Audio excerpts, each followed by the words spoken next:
Hello, beautiful manifestors. It is Olivia Grace, and I'm back with another video. I am a manifestation teacher, and I have ways that I can help you in the description if you're interested. So I had this epiphany about revision because, as you guys know, I love revision. I'm going to attach this to my revision playlist. And I always get a lot of questions about revision. And I am going to get some success stories for you guys. I have one that I can think of right now, but I want to kind of make a little, like I usually like to do my revision success stories in threes. And I want them to be, pretty impressive, or at least I feel like worth mentioning. Hey, Esros. You have a video suggestion? I'm definitely open. Go ahead and comment it. And this is going to be a quick video too, you guys. But what I realized when it comes to, hey, Jacarius, it's good to see you guys. It has been a minute. I don't know how long it's been. But yes, when it comes to making revision very easy, or what I feel like makes revision so easy for me, is that I set it and forget it, right? And this is something that we've pretty much noticed with manifestation. Most people have noticed that when it comes to things that you kind of don't care about or you're not really like obsessing about, they tend to come quicker. And there's can be a lot of different reasons for that. But I noticed that for me with revision, because it's not even like, first of all, it's so tripped out. Like, you're changing the past. Like, that's not something we can really, I feel like, fully comprehend in this life where we're living a linear, past, present, future type lifestyle.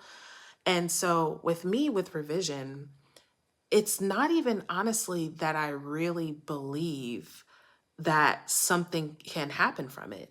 I won't say that that I'm in complete disbelief, because I've seen it work enough times. But my first few times of doing revision, I definitely was like, I mean, I had my faith in, well, imagination creates. So if I'm imagining this, then it should affect it. But I think that there was an acceptance in me that I don't know the how. I cannot know how this is going to work out, because it's so far beyond our regular way of thinking that I knew I had to immediately move into detachment. For me with revision, there was never a case for me in the time of all the times that I've had a successful revision. There had never been a case where I was revising something and then going back and revise and doing it every single day. It was pretty much every time I would do it once and I would just move on. I would just do it. And it wasn't like I was doing it and then being like, okay, did that work? Like, oh, okay, like, what's changed? Like, there was no pressure, I guess, on it. And it's like I said, I automatically moved into, I don't know how this is going to work. I have no freaking clue. I can't even begin to see how this could work. And so there was that acceptance that the how is beyond me, and I literally would completely move on from it. And that is when things would happen. And so I realized that because I was just thinking about what is it? Like, what is my state? Like, what am I thinking about when I'm revising that makes it so easy and makes it just happen? Even when most of the time when I'm doing revision, you guys, I am thinking to myself, I don't see a way that this can be rectified or how this is going to affect something in the future. But I think it's the acceptance that it's beyond me, right? And I think that allows full surrender and full trust and allows for the unfolding to just happen, because you're not in the state of waiting for something to happen, right? Which I had talked about in a past couple of videos. But, being in that state of waiting for something to happen, that's when you're constantly in the state of checking the 3D. Did it happen? Did it come? Did it happen? Did it come? Those are not the states of the wish fulfilled. And ironically, a state of not caring or a state of kind of indifference or a state of just, kind of forgetting, really, because that's what it would be for me. Like I would do it and I would just do it, and that was that. I like there would be no second thought. And Neville has said that in a couple of things as well.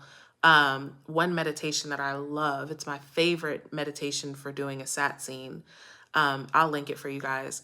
And he says, at the end, he says, don't discuss it with anybody. Don't even discuss it with yourself. He talks about it in another lecture that I was talking about a few videos ago, where he said, where he would imagine for people. And he was saying how he would get such great results because as soon as he imagined it, as soon as they left, it left his mind. He never thought about it again. He never, whatever. It was an immediate accept. And it's not even in my case. It's not even an immediate acceptance that, oh, I know for sure this worked. But basically what I'm trying to say is when you're in the state of even just kind of forgetting about it, or, in a state of, well, whatever, you're much closer to the state of the wish fulfilled, which is nothing needs to change, right? The wish fulfilled is nothing needs to change. Everything is right?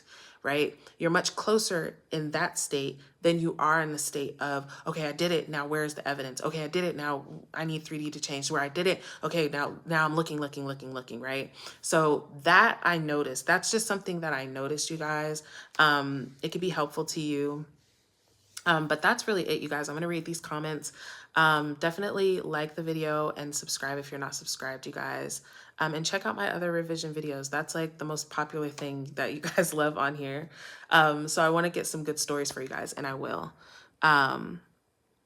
Okay, Esro says, is manifesting effective on people who don't know us?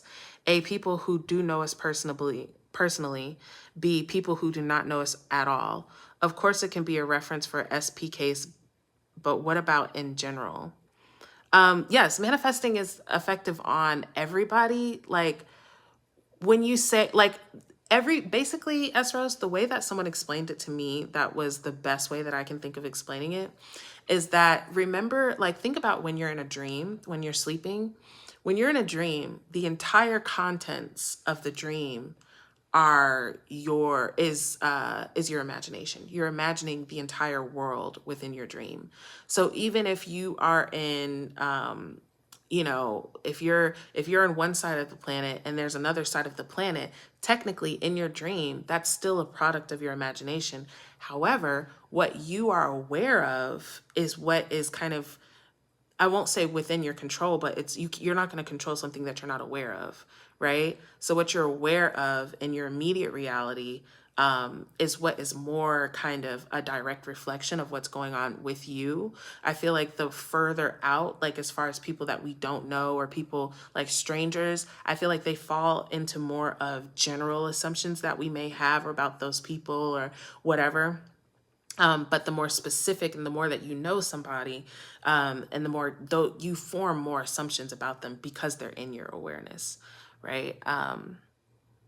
Jacarius says, yes, Esther, you're not working on someone. It's all within you. Think about that at all times, that things happen because you thought about it.